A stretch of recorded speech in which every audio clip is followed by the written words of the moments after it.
ओम गणेशाय नमः। ओम नमः शिवाय। मैं निखिल ज्योतिषाचार्य आप सभी का मेरे चैनल पर पुनः स्वागत करता हूं। आशा करता हूं कि आप सभी स्वस्थ होंगे। महादेव की कृपा आप सभी पर सदैव बनी रहे। ये वीडियो कर्क यानी कि कैंसर के लिए बहुत महत्वपूर्ण है, क्योंकि ये वीडियो है वर्ष 2024 की वार्षिक राशिफल के बारे में। थोड़ा विलंब से दे रहा हूँ, लेकिन जो लोग राशिफल में विश्वास करते हैं, जो लोग ग्रहों की स्थिति से, ग्रहों के गोचर से कुछ सीखना चाहते हैं, कुछ समझना चाहते हैं, उनके लिए वार्षिक राशिफल काफ़ी महत्वपूर्ण होगा। क्योंकि वर्ष एक बहुत लंबा समय होता है, तो इसमें मैं किस तरफ आपका जीवन जा सकता है, किन किन चीज़ों का आपको मैक्रो लेवल पर यानी कि बड़े लेवल पर ध्यान देना है, किन चीज़ों का फ़ायदा उठाना है, वही बताऊंगा। मेरे चैनल पर त्रिमासिक, मासिक, साप्ताहिक राशिफल आते ही हैं, ग्रहों के गोचर की स्थिति भी आती ही है, लेकिन जो वार्षिक राशिफल होता है ये एक तरह से एक ब्रॉडर पर्सपेक्टिव देने के लिए बनाया जाता है।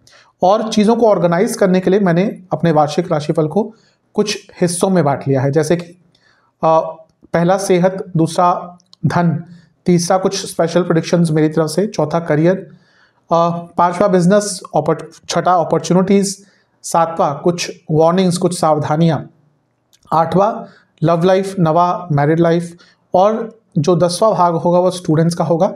और उसके बाद अलग अलग चीज़ों के उपाय, जैसे कि हेल्थ का उपाय, करियर, धन, इन सब का उपाय, लव लाइफ, मैरिड लाइफ का उपाय, स्टूडेंट्स के लिए उपाय और जनरल उपाय। तो राशिफल को बहुत ही ऑर्गेनाइज्ड वे में बनाने के लिए मैंने इस प्रकार से पूरी वीडियो को बांट दिया है। यदि आपकी लग्न राशि कर्क है, वहाँ से देखेंगे बहुत सटीकता बैठेगी। अगर आपको अपनी लग्न राशि नहीं पता और आपकी चंद्र राशि कर्क है, तो भी अवश्य आप इस राशिफल को देख सकते हैं। तो शुरुआत करते हैं। करेंगे सबसे महत्वपूर्ण चीज़ यानी कि सेहत के साथ। देखिए, कर्क जो लग्न होता है, इनकी जो प्रकृति होती है वो होती है कफ कारक लोग होते हैं, कफ प्रकृति होती है। 4-8-12 इनकी कफ प्रकृति होती है। तो ज़्यादातर कौन से रोग तंग करते हैं? सर्दी, जुकाम, साइनस, थ्रोट इन्फेक्शंस, लंग्स की प्रॉब्लम, सांस लेने में दिक्कत, ये सामान्य तौर पर इनको तंग करती है, क्योंकि जल तत्व है कर्क का। अब ये जो वर्ष है, यहाँ पर सबसे पहले देखेंगे कि कुछ ग्रहों का स्थिति क्या है जो आपके जीवन में थोड़ा सा सेहत के प्रोस्पेक्टिव से गलत प्रभाव दे सकते हैं। सबसे पहले अष्टम भाव शनि का है, और शनि 8वें घर में, 8वें घर के स्वामी होने के नाते बैठे। देखिए, वैसे अष्टम भाव में अगर कोई कभी भी शनि बैठते हैं तो आयु के कारक बन जाते हैं। यूजुअली मैंने कई ऐसी कुंडलियाँ भी देखी है। अगर मैं जाने पहचाने लोगों की बात करूं तो लता मंगेशकर जी अष्टम में शनि थे उनके, तो ऐसे लोग बहुत लंबा जीते हैं, आयु कारक बन जाते हैं। लेकिन हर ग्रह कहीं ना कहीं अपना रोग भी देता है, तो अष्टम में शनि लंबे रोग देते हैं। तो अभी पूरे वर्ष आपके अष्टम में रहेंगे तो यहाँ पे कोई लंबी बीमारी आपको दे सकते हैं। किस प्रकार की बीमारी दे सकते हैं? आपको प्राइवेट पार्ट से जुड़ी प्रॉब्लम दे सकते हैं, आपको नसों से संबंधित प्रॉब्लम दे सकते हैं। पुरुष जिनकी एज थोड़ी सी ज़्यादा हो चुकी है, उनको प्रोस्टेट की प्रॉब्लम आ सकती है। इसके साथ ही नेत्र विकार, आँखों से संबंधित प्रॉब्लम शनिदेव के कारण आपको हो सकती है। तो इन सब चीज़ों का ध्यान रखेंगे तो अच्छा है। इसके साथ ही कहीं ना कहीं पाइल्स की प्रॉब्लम जिनको रहती है, उनकी परेशानी थोड़ी बढ़ सकती है, और नई ऐसी कोई या इससे संबंधित प्रॉब्लम भी आपको डायग्नोज हो सकती है। केतु की स्थिति बहुत इंपॉर्टेंट होती है। केतु तीसरे घर में है, इसलिए आपको इस वर्ष गले के रोग बहुत तंग करेंगे। आपको थायराइड की प्रॉब्लम हो सकती है, डायग्नोस हो सकती है। जिनको ऑलरेडी थायराइड की प्रॉब्लम चल रही है, उनकी दिक्कत परेशानी बढ़ेगी। इसके साथ ही बृहस्पति की जो मूवमेंट है वो इंपॉर्टेंट होगी, कारण बृहस्पति 6ठे भाव के स्वामी है। अब बृहस्पति आपके लिए भाग्येश भी है, तो हम सिर्फ ये कह देंगे कि चलो भाग्य स्थान के स्वामी यहाँ पर आएंगे मई में तो भाग्य बहुत बढ़ेगा, पैसा आएगा, सब कुछ आएगा, लेकिन वो 6ठे भाव के स्वामी भी तो है। इसलिए मैं हमेशा कहता हूँ, ज्योतिष में कोई भी ग्रह पूरा अच्छा और पूरा बुरा नहीं होता। ये बृहस्पति हम बहुत अच्छा इनको बोलते हैं, बिना बृहस्पति के इन्वॉल्वमेंट के कैंसर हो ही नहीं सकता। प्रमुख कारक हैं बृहस्पति कैंसर के। आजकल बहुत सारी चीज़ें चल रही हैं इंटरनेट पे कि इस घर में आपका बाथरूम हो गया, इस घर में हो गया तो आपका कैंसर हो जाएगा। मैं शर्त लगा के कहता हूँ, जिस व्यक्ति को अगर कैंसर हुआ उसकी कुंडली उठा के देख लीजिएगा, कहीं ना कहीं बृहस्पति का इन्वॉल्वमेंट होगा, या तो लग्न के साथ या 11वें घर के साथ, या फिर लग्न के स्वामी के साथ, क्योंकि बृहस्पति ही कैंसर के कारक होते हैं। तो वो अगर कुंडली में होगा, फिर कोई भी वास्तु हो वो अफेक्ट करेगा, या कुंडली में योग नहीं होगा, कितना भी बुरा वास्तु हो अफेक्ट नहीं करेगा। तो बृहस्पति क्योंकि 6ठे घर के स्वामी हैं और वो आपके लाभ स्थान में आएंगे। अब यहाँ पर वो वृद्धि का स्थान है। 6ठा भाव क्या है? आपके रोग का स्थान है, तो रोग भी बढ़ेगा। सबसे पहला तो रोग पर खर्चे बहुत होते हैं, यानी कि डॉक्टर्स के चक्कर लगेंगे, एक अच्छी चीज़ होती है इसकी कि जब भी या तो छठे घर का स्वामी या कोई बड़ा ग्रह, बड़ा मतलब कि जिसका गोचर बड़ा होता है या ट्रांजिट बड़ा होता है उस भाव में, तो व्यक्ति अपनी सेहत के प्रति बहुत जागरूक हो जाता है। वो अपनी सेहत पर खर्चा करना शुरू करता है इन द राइट वे, यानी कि वो कोई जिम ज्वाइन करेगा, कोई योगा क्लास ज्वाइन करेगा, कोई और चीज़ ज्वाइन करेगा, सप्लीमेंट्स खरीदेगा, कुछ और चीज़ें खरीदेगा, ये अच्छा है। लेकिन फिर भी छठे भाव के स्वामी जब 11वें घर में जाएंगे, मैं बता चुका हूँ कई बार, ये वृद्धि का स्थान है। तो जब हम भाग्य की वृद्धि कह रहे हैं तो वो छठे घर की वृद्धि भी करेंगे, यानी कि उसके स्वामित्व की वृद्धि भी करेंगे। तो रोग थोड़े से बढ़ेंगे। क्या क्या? सबसे पहला लिवर की प्रॉब्लम। अगर आपको ऑलरेडी लिवर की प्रॉब्लम है तो ध्यान दीजिएगा, नहीं भी है तो कहीं ना कहीं डायग्नोज हो सकती है। दूसरा, वेट बढ़ेगा। आप खुद देखेंगे कि कई लोगों का वेट मई के बाद बढ़ना शुरू हो जाएगा। और कर्क जल तत्व की राशि है, जल तत्व का लग्न है, यानी कि इनका मेटाबॉलिज्म विद एज बहुत स्लो हो जाता है। आप कई लोगों को देखेंगे जिनका कर्क लग्न है, अनटिल अनलेस कुछ ग्रह लग्न में नहीं है, जैसे अगर शनि लग्न में है, केतु लग्न में है, तो ज़्यादा वेट नहीं बढ़ता है इनका, लेकिन अदरवाइज इनका वेट समय के साथ बहुत बढ़ता रहता है। तो यहाँ पर आपका वेट बढ़ सकता है, मेटाबॉलिक डिसऑर्डर्स हो सकते हैं। तो इन सब चीज़ों का आपको बहुत ध्यान देना है। और किडनी की प्रॉब्लम भी हो सकती है, क्योंकि केतु भी देखेंगे, बृहस्पति भी जब मई में यहाँ पर आ जाएंगे देखें, तो किडनी संबंधित प्रॉब्लम भी आपको तंग कर सकती है। तो इन सब चीज़ों का आपको ध्यान देना है। इसके साथ ही छोटी मोटी प्रॉब्लम जो और रहेंगी, एक तो स्लीप बहुत डिस्टर्ब रहेगी, आपकी स्लीप साइकिल खराब हो जाया करेगा। दूसरा, एंग्जाइटी, थोड़ा सा ओवर थिंकिंग कहीं ना कहीं मध्य भाग के बाद साल के बढ़ेगा जीवन में। वात रोग बहुत होंगे, यानी कि बॉडी में गैस बनेगी, बॉडी में पेन बहुत रहा करेगा।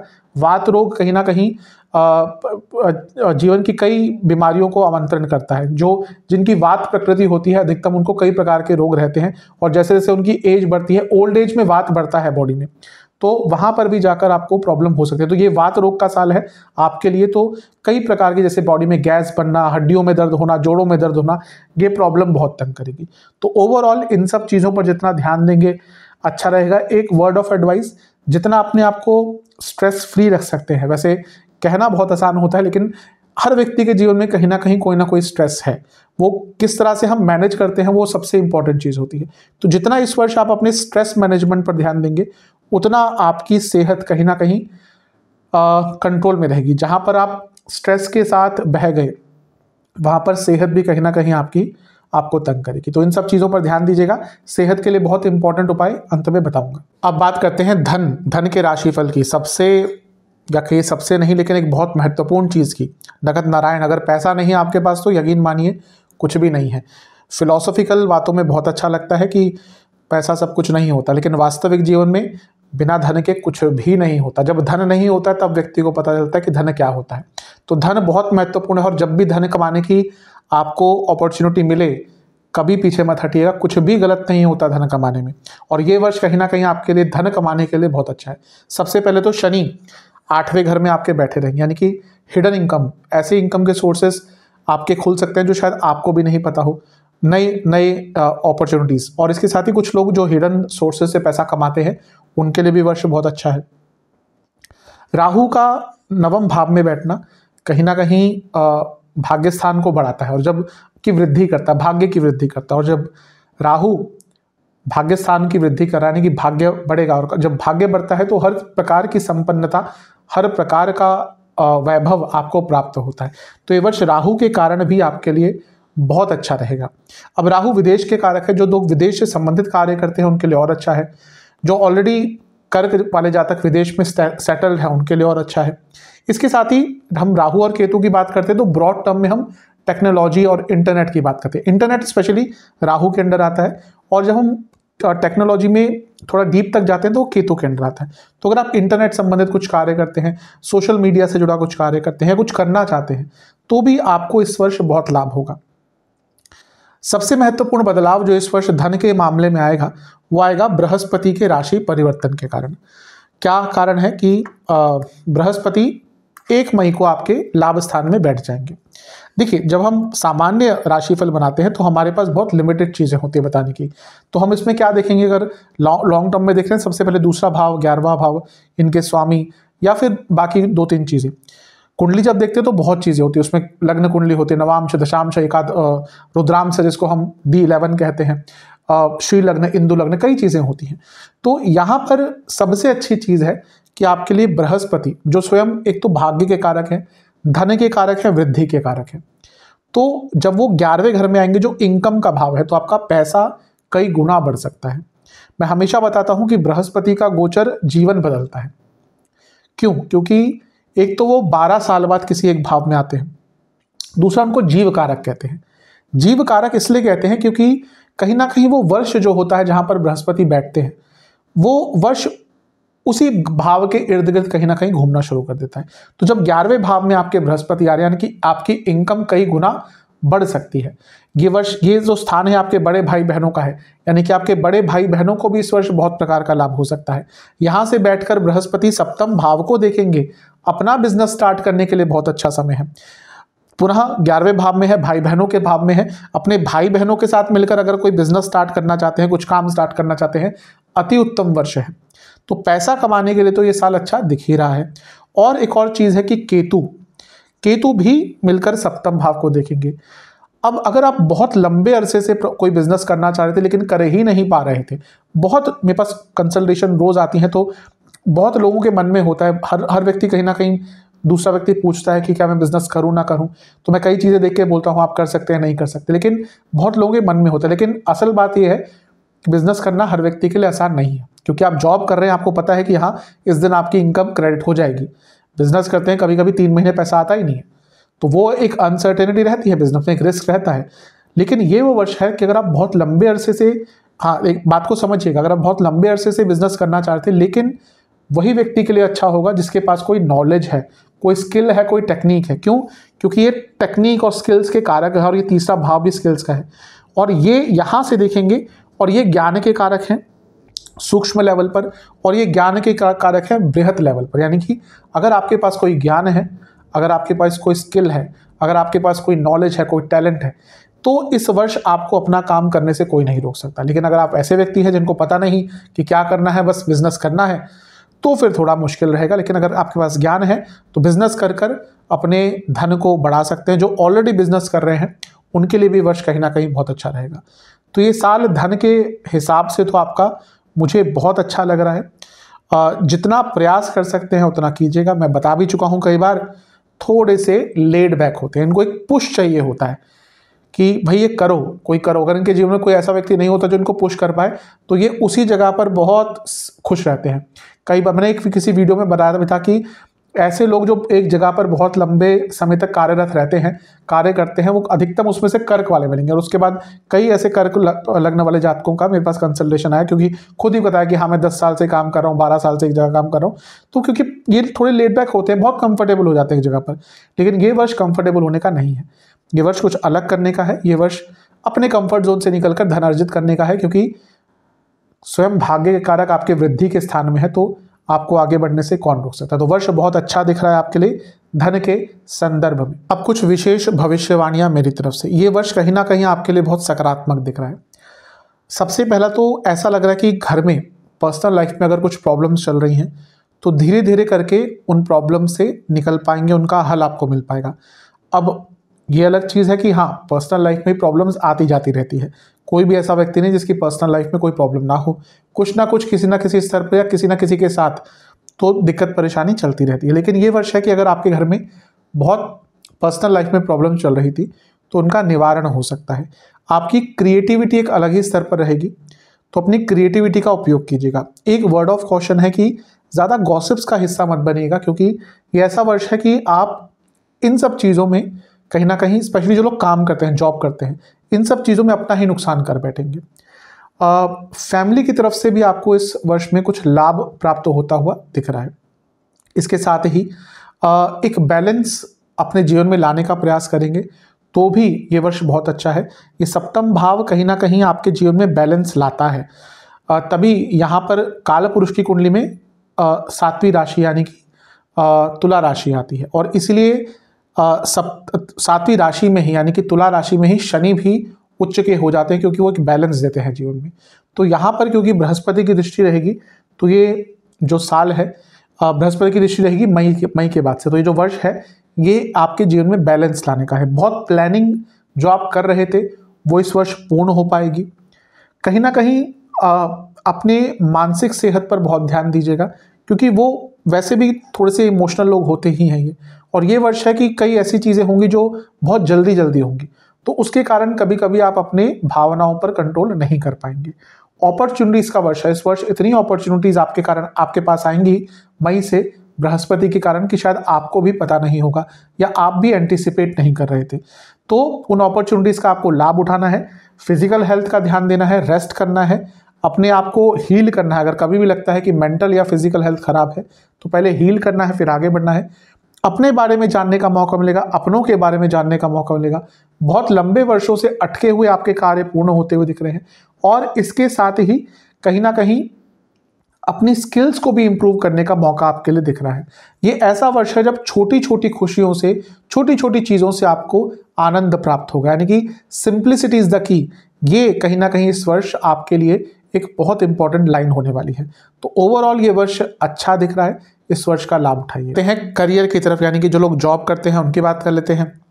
देखिए, सबसे पहले तो जो आपका 10वां भाव है वहाँ पे बृहस्पति ऑलरेडी है, और बृहस्पति भाग्येश है, यानी कि भाग्य स्थान के स्वामी है। अब ऑलरेडी 10वें घर में थे, तो 2023 में कई लोगों का प्रमोशन भी हुआ होगा, कई लोगों का ट्रांसफ़र भी होगा, और करियर में बहुत बड़े बड़े चेंजेस, बदलाव आए होंगे। जिनकी दशा अंतरदशा अच्छी चल रही थी उनके लिए तो बहुत अच्छा रहा होगा। जिनकी सामान्य भी चल रही थी, यानी कि ज़्यादा बुरी नहीं थी, उनके लिए भी अच्छा होगा। हाँ, जिनकी बुरी चल रही थी उनके लिए कहीं ना कहीं कार्य क्षेत्र में थोड़ी प्रॉब्लम आई होगी। क्यों?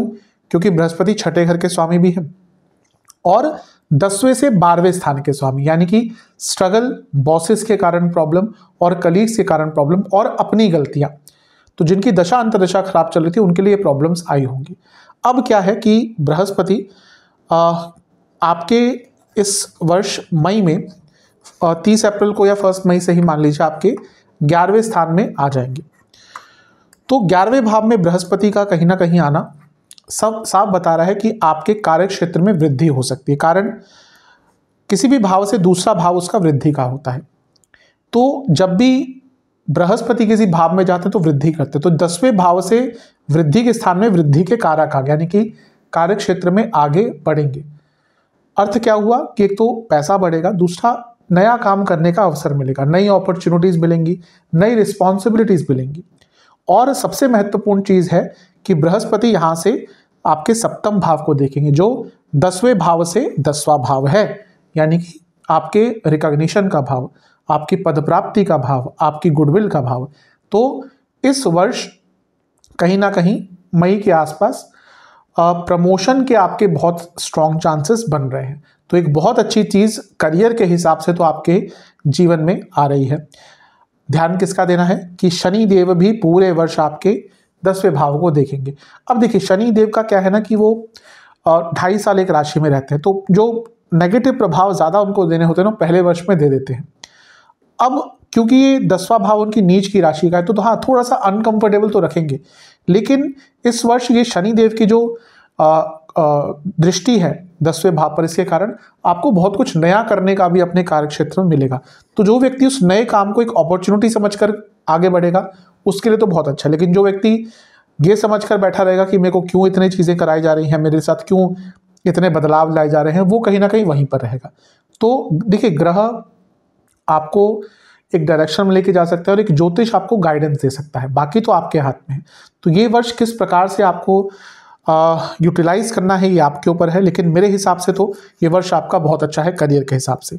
एक बहुत महत्वपूर्ण चीज़ ये है कि यहाँ पर बृहस्पति रहेंगे पूरे वर्ष, और यहाँ पर राहु रहेंगे, और ये जो आपका 10वां भाव है ये रहेगा कर्तरी योग में। मैं इसको पाप कर्तरी या शुभ कर्तरी दोनों ही नहीं कह रहा हूँ, सिर्फ कर्तरी योग कह रहा हूँ। क्यों कह रहा हूँ, इसको क्यों इंपॉर्टेंस दे रहा हूँ, क्योंकि दोनों ही वृद्धि के कारक है। बता चुका हूँ कई बार, राहु तो अनलिमिटेड है, ये भी कहीं ना कहीं वृद्धि करते हैं, लेकिन इनकी एक लिमिट है। तो दोनों ही वृद्धि के कारक आपके 10वें भाव को घेरे हुए हैं। यकीन मानिए वो वर्ष है जब आपका करियर एक बहुत ही अलग मुकाम पर पहुंच सकता है, गिवन दैट आप अपने कंफर्ट जोन से निकले और आपने अपॉर्चुनिटीज का लाभ उठाया। इसके साथ ही बृहस्पति केतु को देखेंगे, केतु बृहस्पति को देखेंगे। बृहस्पति ज्ञान के कारक है बृहत लेवल पर, बड़े बड़े लेवल पर, और केतु ज्ञान के कारक हैं सूक्ष्म लेवल पर। तो अपने ज्ञान को बढ़ाने का और अपने ज्ञान को यूटिलाइज करके अपने करियर में इंप्लीमेंट करने का इससे अच्छा वर्ष आपको नहीं मिल सकता। कुछ नया सीखना है, अपने करियर को अपग्रेड करना है और अपने करियर के संबंध में ही और नॉलेज गेन करनी है, उसके दम पर आगे बढ़ना है। इस वर्ष से अच्छा वर्ष आपको प्राप्त हो ही नहीं सकता। तो ये साल कहीं ना कहीं बहुत अच्छा है। ध्यान किस चीज़ का देना है, थोड़ा सा अपने कलीग से बच के रहना है, क्योंकि ये वो वर्ष है जब आपके कलीग्स जो आपको मे भी इससे पहले आपका साथ कहीं दिया हो, वो ही आपके विरुद्ध जा सकते हैं, आपको धोखा दे सकते हैं और उसके कारण आप एक बड़ी प्रॉब्लम में पड़ सकते हैं। प्लानिंग के लिए अच्छा वर्ष है, जैसा मैं बता चुका हूँ कि प्रमोशन के बहुत ज़्यादा चांसेस है, लेकिन आपको ज़्यादा डेस्परेट नहीं होना, क्योंकि डेस्परेट होकर कहीं ना कहीं अपनी प्रॉब्लम्स को बढ़ाएंगे। अपनी अथॉरिटी को भी दिखाने का मौका मिलेगा, अपने स्किल्स को भी दिखाना का मौका मिलेगा। कभी कभी कार्य क्षेत्र में बहुत गुस्सा आपको आएगा, उससे थोड़ा बच के रहना है। इसके साथ ही अपने पर्सनल लाइफ को अपने प्रोफेशनल लाइफ के साथ मिक्स नहीं करना। इन सब चीज़ों पर ध्यान दे देंगे तो आपका ये वर्ष बहुत अच्छा है। जो लोग finance, management, consultation, technology specially IT, coding, software, computer languages, computer, इनसे संबंधित कुछ कार्य करते हैं, या फिर जो लोग एडमिनिस्ट्रेटिव जॉब्स में हैं, उनके लिए ये वर्ष कहीं ना कहीं बहुत अच्छा दिख रहा है। बिजनेस की तरफ जो लोग बिजनेस करते हैं उनकी बात करते हैं। वर्ष बहुत अच्छा ही दिख रहा है ऑलरेडी। सप्तम के स्वामी शनिदेव अपने से दूसरे भाव में है और अपनी ही मूल त्रिकोण राशि में है, यानी कि पैसा बढ़ेगा, बढ़ भी रहा होगा।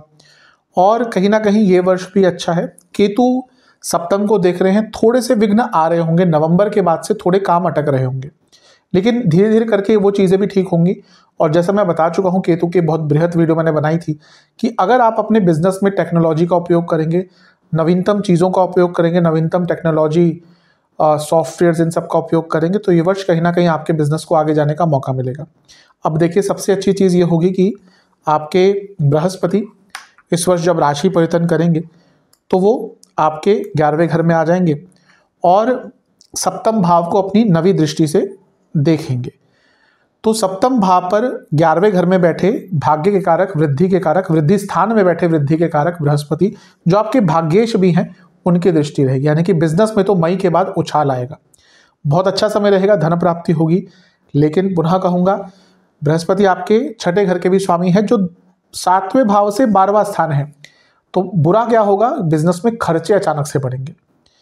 अब यहाँ पर अगर आप मनी मैनेजमेंट अच्छा करेंगे और अपने खर्चों को मिनिमम, देखिए खर्चे तो कुछ बढ़ते ही, जो बिजनेस करता है खर्चे बढ़ते ही रहते हैं, कभी कभी इन्वेस्टमेंट भी करनी पड़ती है। इन्वेस्टमेंट करते हुए किसी भी बिजनेस वाले व्यक्ति को बुरा नहीं लगता, लेकिन जब फिजूल के खर्चे होते हैं तो बुरा लगता है। तो ये वर्ष ऐसा ही है जहाँ पे थोड़े फिजूल के खर्चे भी आप करेंगे और कुछ लॉसेस भी होंगे। तो जितना उनको मिनिमाइज करेंगे उतना आपका प्रॉफिट होगा। तो अपने खर्चों पर अगर आपने कंट्रोल कर लिया तो बहुत अच्छा है। दूसरा, केतु मैंने बता चुका हूँ कि ज्ञान के कारक है, बृहस्पति भी ज्ञान के कारक है, दोनों का लेवल थोड़ा अलग होता है। तो अपने बिजनेस में और अपने बिजनेस के बारे में आप और नॉलेज गेन कीजिए। फॉर एग्जांपल, आपका एजुकेशन से जुड़ा बिजनेस है और रिसर्च कीजिए कि भाई आप अगर एजुकेशन फील्ड का बिजनेस कर रहे हैं तो उसमें क्या नवीनतम चीज़ें आ रही हैं, स्टूडेंट्स को क्या चाहिए, स्टूडेंट्स किस चीज़ से कंफर्टेबल है, क्या चीज़ें हैं जो स्टूडेंट्स को अट्रैक्ट करती हैं। तो जो भी आप करते हैं बिजनेस, उसके संबंध में आप अपने रिसर्च कीजिए, वो आपके बिजनेस में बहुत एक अच्छा रिजल्ट आपको देकर जाएगा। अदरवाइज ये वर्ष आपके बिजनेस के लिए अच्छा है। बता चुका हूँ मैं पहले भी कि नया बिजनेस स्टार्ट करने के लिए भी अच्छा है, नए पार्टनर्स ढूंढने के लिए वर्ष अच्छा है। कई बार ऐसा होता है कि लोगों का बिजनेस नहीं चल रहा होता और वो एकदम खत्म करने की कगार पे आ जाती है, क्योंकि आप अगर बिजनेस करें तो आपके कुछ फिक्स खर्चे तो होते ही हैं, तो वो तो निकालने ही पड़ते हैं। कभी कभी बिजनेस अच्छा चल रहा है तो खर्चों की कोई प्रॉब्लम नहीं होती, लेकिन जब बिजनेस बुरा चलता है तो छोटे छोटे खर्चे भी चुभते हैं। मैं ये कहूँगा कि जिनका बिजनेस नहीं चल रहा और अगर थोड़ी सी क्षमता है तो कहीं ना कहीं मई, जून, जुलाई तक का वेट कर लीजिए। हो सकता है बृहस्पति के गोचर के बाद पुनः आपके बिजनेस को एक नई लीज मिल जाए, एक नया मौका उभर के आने का मिल जाए। तो ओवरऑल बिजनेस के लिए अच्छा है। कुछ चेंजेस अवश्य लाने पड़ेंगे। हाँ, स्ट्रेस का लेवल बहुत ज़्यादा रहेगा, वो तो मैं शुरू में ही बता चुका हूँ, तो यहाँ पे भी इंडिकेट हो रहा है। स्ट्रेस को हैंडल कर लेंगे तो बहुत अच्छा है। यदि आप फाइनेंस फील्ड से जुड़ा, गारमेंट फैशन इंडस्ट्री से जुड़ा, फूड इंडस्ट्री से जुड़ा, ट्रैवल इंडस्ट्री से जुड़ा, एविएशन से जुड़ा, या फिर कंसल्टेशन बेस्ड या इन्वेस्टमेंट बेस्ड कुछ बिजनेस है आपका, तो आपके लिए वर्ष कहीं ना कहीं अच्छा जाएगा। बात करते हैं संभावनाओं की, यानी कि क्या अपॉर्चुनिटीज इस वर्ष आपके पास आ सकती हैं। देखिए, सबसे पहला तो अप्रैल तक बृहस्पति आपके 10वें घर में है, तो अपने करियर को आगे बढ़ाने का मौका मिल सकता है। और वहाँ पे वो आपके चौथे घर को भी देखेंगे, यानी कि अप्रैल से पहले इस वर्ष आपके पास वाहन प्राप्ति के योग बन रहे हैं, घर की प्राप्ति यानी कि प्रॉपर्टी प्राप्ति के योग बन रहे हैं। तो ये एक सबसे अच्छी चीज़ है। और अपने करियर पर थोड़ा काम करिएगा, क्योंकि जब बृहस्पति आपके 11वें घर में जाएंगे मई के बाद, तो वो आपके जीवन में करियर में नई अपॉर्चुनिटीज़ लेके आने वाले हैं। तो अगर आपने उस पर पहले से ही काम किया तो आपके लिए कार्य क्षेत्र में बहुत अच्छा ये वर्ष रहने वाला है। क्योंकि बृहस्पति आपके 11वें घर में आ जाएंगे, तो सबसे बड़ी जो एक संभावना आपके पास इस वर्ष में आ रही है वो है वृद्धि की। और वृद्धि किस चीज़ में? हर चीज़ में। मैं बता चुका हूँ कई बार, ये वृद्धि के कारक हैं बृहस्पति, ये भाग्य के कारक हैं, ये जीव कारक हैं, कई चीज़ों का कारकत्व इन्हीं के पास होता है। इसलिए कहीं ना कहीं ज्योतिष में बृहस्पति, शनि, इनको इतना महत्व दिया जाता है, क्योंकि जीवन इन्हीं के कहीं ना कहीं इर्द गिर्द है। ये भाग्य है तो ये काल है, ये समय है, तो कहीं ना कहीं इनके इर्द गिर्द ही सब कुछ चलता है।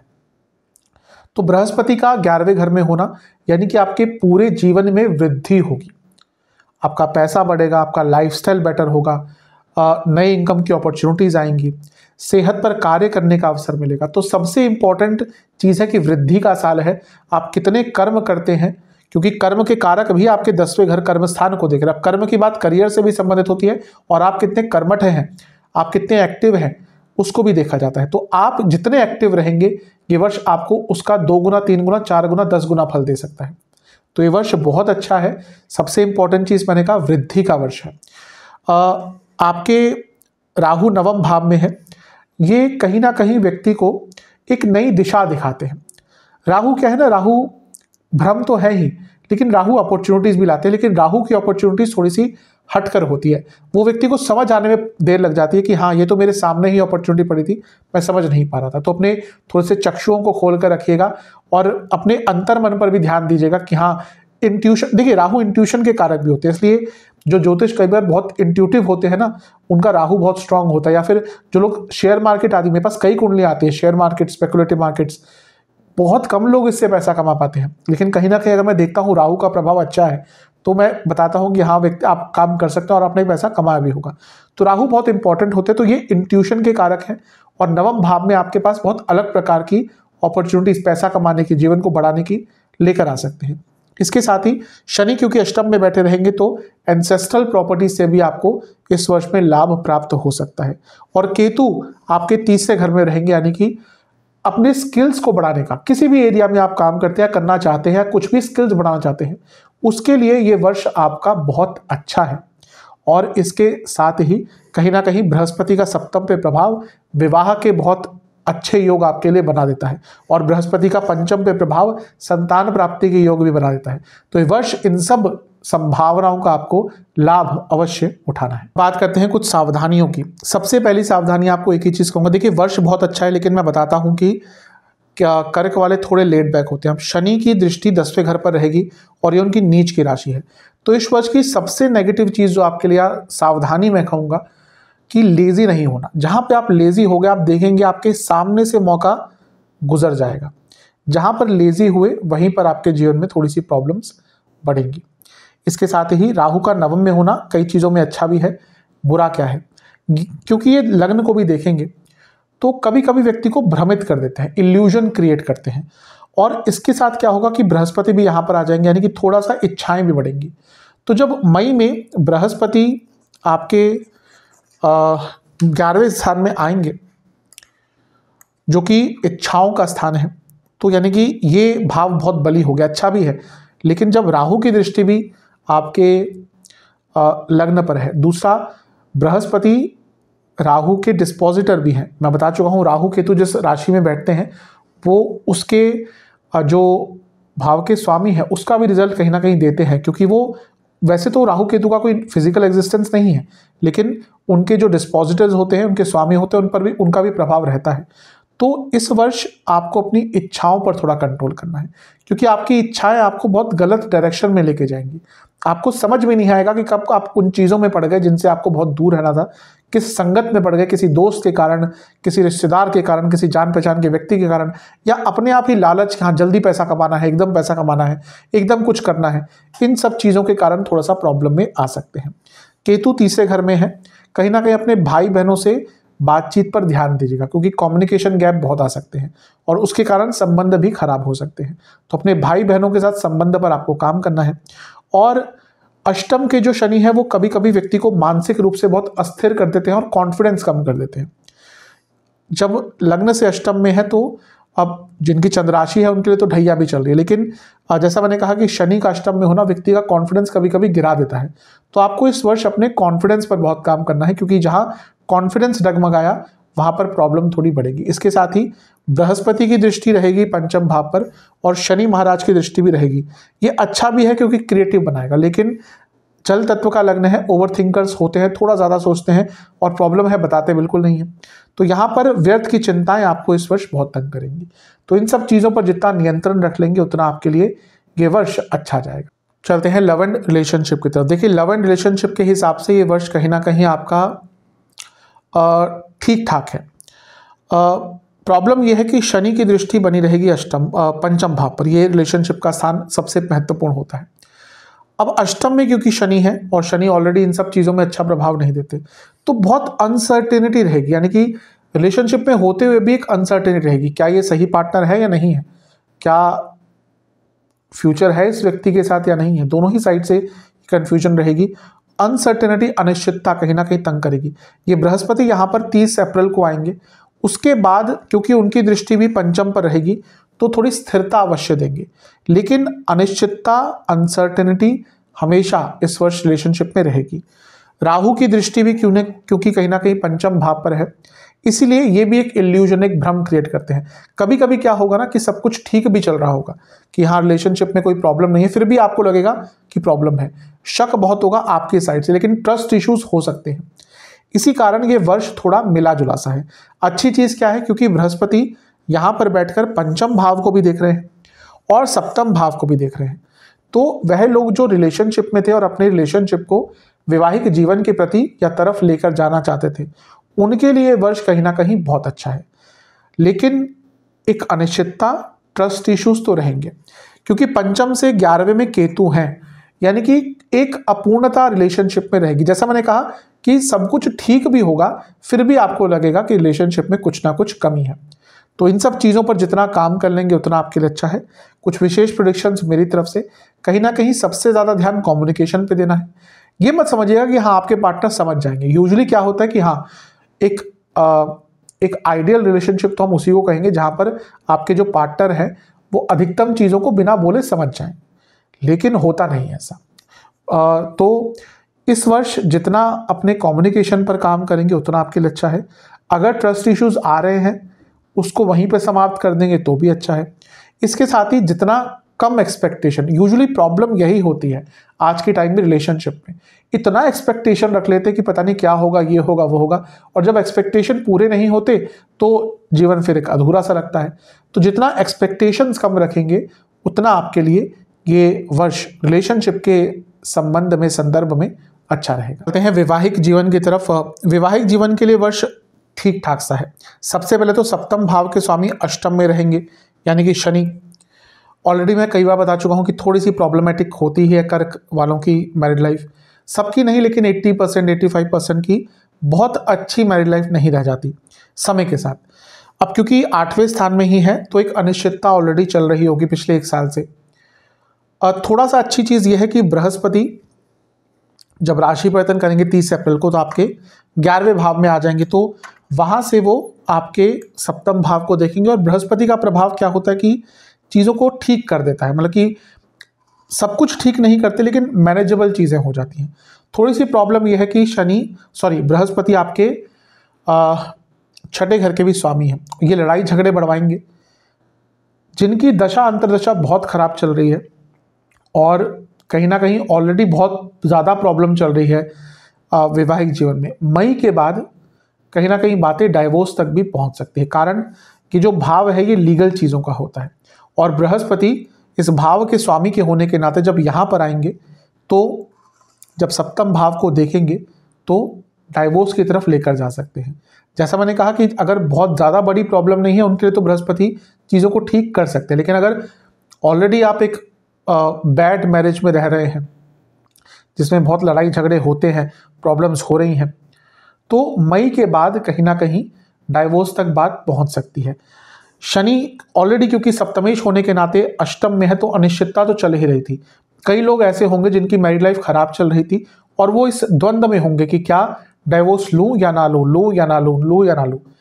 ये वर्ष कहीं ना कहीं बृहस्पति के बाद कुछ ऐसा हो सकता है कि शायद आप डाइवोर्स के प्रति जाएं। दूसरा, केतु भी क्योंकि सप्तम को देखेंगे और केतु काटते हैं, केतु कहीं ना कहीं जो सौम्य या जीव तत्व है स्वभाव का उसको खराब करते हैं, और केतु भी सेपरेशन के बहुत बड़े कारक हैं।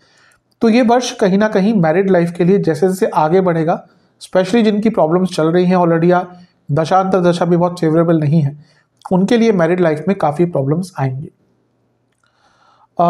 ज़्यादा कंट्रोल मत करने की कोशिश कीजिएगा अपने लाइफ पार्टनर को, ना ही ज़्यादा खुद होइएगा। कुछ अच्छे मोमेंट्स आते हैं अगर, उनको और बढ़ाइएगा, उनको उसकी जो ऊर्जा है उसको और बढ़ाइएगा। इसके साथ ही लड़ाई झगड़े होंगे, लेकिन उसको ज़्यादा बड़ा मत करने की कोशिश कीजिएगा। कहीं ना कहीं थोड़ा संयम दिखाएंगे तो अच्छा रहेगा। पुरानी चीज़ों को बीच में जितना लाएंगे आप, यकीन मानिए उतनी लड़ाई झगड़े होंगे। अगर थोड़ा सा अपने अंदर बदलाव लाए, एक नया प्रोस्पेक्टिव आपने लाया अपने वैवाहिक जीवन के बारे में, अपने पार्टनर के बारे में, चीज़ें थोड़ी सी बेटर हो सकती हैं। लेकिन जहाँ पर सिर्फ अपने बारे में सोचना शुरू कर दिया, थोड़े सेल्फिश हो गए, सेल्फ सेंटर्ड हो गए, वहाँ पर आपकी प्रॉब्लम वैवाहिक जीवन में और बढ़ेगी। तो थोड़ा सा मिश्रित सा ही दिख रहा है, ज़्यादा थोड़ा सा नेगेटिव साइड पर आपका वैवाहिक जीवन जा सकता है। हैं स्टूडेंट्स की तरफ, स्टूडेंट्स के लिए तो ये वर्ष बहुत अच्छा दिख रहा है, बहुत अच्छा दिख रहा है। सबसे पहली चीज़ ये है कि एक तो शनिदेव की दृष्टि बनी रहेगी पंचम भाव पर पूरे वर्ष, ये अच्छा है। राहु की दृष्टि भी है, तो विदेश जाने में सहायता प्राप्त होगी, ये अच्छी चीज़ है। जो सबसे महत्वपूर्ण चीज़ ये है कि जब बृहस्पति का गोचर होगा और बृहस्पति आपके लाभ स्थान में आ जाएंगे, तो यहाँ पर क्या होने वाला है कि आपके शनि और बृहस्पति दोनों मिलकर पंचम भाव को देखेंगे। और मैं कई बार इस चीज़ को बता चुका हूँ, जब ये दोनों मिलकर किसी भाव को देखते हैं, कभी कभी कोई जो योग होता है अगर कुंडली में वो नहीं भी है, तो भी उसके अच्छा या उससे कई गुना ज़्यादा अच्छा रिजल्ट दे सकते हैं। इनका प्रभाव इतना होता है ग्रहों का। मैंने कई बार अपने जीवन में देखा, मैंने मैरिज की प्रेडिक्शंस कही है, इरेस्पेक्टिव ऑफ दशा अंतर दशा नहीं भी चली, लेकिन अगर इन दोनों का प्रभाव आ गया तो वो मैरिज में या किसी बड़े इवेंट में रिजल्ट कर जाता है। तो इसलिए क्योंकि पंचम भाव आपका बृहस्पति और शनि द्वारा दृष्ट रहेगा मई के बाद से, तो ये वर्ष आपके लिए, स्टूडेंट्स के लिए बहुत महत्वपूर्ण है। आगे बढ़ने के अवसर मिलेंगे, सफलता मिलेगी।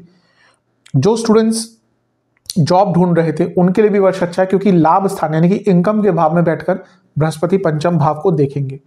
बहुत अच्छा वर्ष है। इसके साथ ही बृहस्पति छठे भाव के स्वामी है, जो कंपटीशन का स्थान है, और वहां के स्वामी लाभ स्थान में बैठकर पंचम को देखेंगे, यानी कि कंपटीशन में आपको लाभ प्राप्त होगा। तो ये वर्ष स्टूडेंट्स के लिए तो अति शुभ है। बस एक चीज का ध्यान देना है कि ये ऐसा वर्ष है जब आपकी सेहत ऐन मौकों पर बिगड़ेगी, यानी कि आपका एग्जाम है और उससे पहले आपकी सेहत बिगड़ गई या फिर कोई इंजरी हो गई, तो जब एग्जाम आ रहा है उससे 2-3 हफ्ते ही पहले अपने आप को बहुत सीमित कर ले। बाहर का खाना नहीं खाना, घूमने नहीं जाना, फिल्म देखने नहीं जाना, एग्जाम का प्रिपरेशन करना है और अपनी सेहत पर ध्यान देना है। क्योंकि इस वर्ष अगर आपको चीज़ कोई आगे बढ़ने से रोकेगी तो यही होगा कि ऐन मौके पर जब कोई इंपॉर्टेंट डेट है, एग्जाम है, वहाँ पर आपके साथ कुछ बुरा सेहत के टर्म्स में हो सकता है। अदरवाइज ये वर्ष अपॉर्चुनिटीज़ का है, लाभ का है, क्रिएटिविटी का है, आगे बढ़ने का है, और अपने जीवन को, स्टडी के जीवन को कंट्रोल कर कर अपने जीवन को आगे बढ़ाने का है। बहुत अच्छा वर्ष दिख रहा है विद्यार्थियों के लिए। उपाय की बात करते हैं। सबसे पहला सेहत के उपाय के बारे में बात करते हैं। क्या करना है आपको 4 सोमवार ये उपाय करना है। जब भी वीडियो देखिए उसके अगले सोमवार से स्टार्ट कर दें। आपको शिव मंदिर जाना है और शिवलिंग या महादेव के ऊपर आपको 11 बेलपत्र अर्पण करने हैं। ध्यान क्या देना है, हर बेलपत्र के ऊपर एक चंदन का तिलक होना चाहिए। इसके साथ ही आपको दूध और शहद मिलाकर शिवलिंग का अभिषेक करना है। जब अभिषेक कर रहे होंगे तो आपको ओम पिनाक हस्ताय नमः इस मंत्र का जाप करना है, और अभिषेक करने के बाद आपको महामृत्युंजय मंत्र का 108 बार जाप करना है और मंदिर में दक्षिणा देके आनी है। जो विदेश में रहते हैं यथासंभव अपने घर में होकर अगर शिवलिंग आदि है तो कीजिएगा, अदरवाइज मानसिक रूप से इन मंत्रों का उच्चारण कीजिएगा। ये उपाय आप कर लेंगे, आपके लिए सेहत के हिसाब से बहुत अच्छा प्रभाव रहेगा। कहते हैं लक्ष्मी जी, यानी कि धन प्राप्ति के लिए, बिजनेस करते हैं, करियर करते हैं, पैसा ज़्यादा कमाना चाहते हैं, उसके लिए क्या उपाय करें। 2 पूर्णिमा लक्ष्मी माता को खीर का भोग लगाना है। खीर में आपको 5 प्रकार के ड्राई फ्रूट्स यानी कि पंच मेवे का उपयोग करना है और केसर का उपयोग करना है। इसके साथ ही जब आप खीर का भोग लगा दें उसके बाद आपको लक्ष्मी माता की 2 बार आरती करनी है और 4 घी के दिए अर्पण करने हैं। हर घी के दिए में कुछ जौ के दाने अवश्य होने चाहिए। ये उपाय आप कर लेंगे, आपके लिए ये जो वर्ष है कहीं ना कहीं धन प्राप्ति के लिए अच्छा जाएगा। बात करते हैं कि रिलेशनशिप और मैरिड लाइफ को सुचारू रूप से चलाने के लिए क्या किया जाए। सबसे अच्छा उपयोग ये है कि आप हर महीने में शुक्ल पक्ष की अष्टमी आती है, 2 शुक्ल पक्ष की अष्टमी को दुर्गा माता के मंदिर में जाकर कुछ भी श्रृंगार का सामान या कुछ दक्षिणा का आप दान अगर कर देंगे तो आपके लिए जो रिलेशनशिप या मैरिड लाइफ में प्रॉब्लम्स आने वाली है उसमें बहुत कमी आएगी। कैसे पता चले? देखिए, आजकल पंचांग आदि या तिथि आपको आराम से ऑनलाइन पता चल जाएगी। तो शुक्ल पक्ष में जो अष्टमी आती है, जब भी वीडियो सुने उसके अगले महीने से स्टार्ट कर सकते हैं, या अगर आने वाली है तो वहीं से स्टार्ट कर लीजिएगा। तो शुक्ल पक्ष की अष्टमी, शुक्ल पक्ष क्या होता है? जहां पर चंद्रमा पूर्णिमा की तरफ जा रहे होते हैं। तो शुक्ल पक्ष की अष्टमी को आप किसी भी देवी के मंदिर में जाकर अगर कुछ भी श्रृंगार का सामान या कुछ दक्षिणा दे के आएंगे तो जो रिलेशनशिप और मैरिड लाइफ है उसमें जो प्रॉब्लम्स हैं उसमें कमी आएगी। अब बात करते हैं स्टूडेंट्स के लिए क्या उपाय किया जाए।